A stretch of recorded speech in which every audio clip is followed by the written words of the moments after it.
25 yoshgacha o'qigin deb ota-onasi ham aytadi. Ustozi ham aytadi, lekin buni qanday ta'sirchan choralarni qo'llashimiz kerak biz.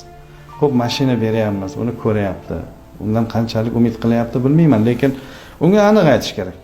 Bolam, sen hozir mana bu kitoblarni o'qimasang, onangni ehtiromidan quruq qolib ketasan. Onang omonat, ota-ona. Ertaga sen ahli ayolingga ham kuching yetmaydi. Kitob o'qimadingmi, uyingda ziddiyat ko'p bo'ladi. Uchinchisi, farzandingni ham tarbiyalashda qiynalasan. Bularning hammasi qo'shiladi-da, oqibating xor bo'lasan deb aniq so'zlar bilan aytish kerak bolalarga.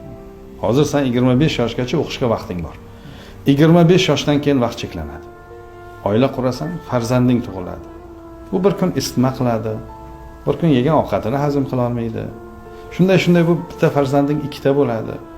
Ota-onang qarib qoladi, ukalaringning uylanishiga yordam berishing, shu bilan 55 ga kirib qo'yasan.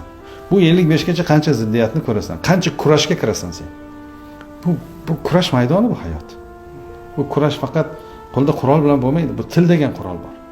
Bu til bilan insonlar qalbga qancha jarohat beradi. Unga turib berish uchun, loqal unga sukut qilish uchun odamda bilim kerak. Odamda salohiyat kerak.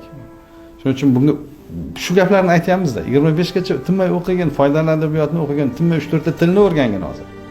25 dan 55 yoshgacha kurash, hayotni qilasan.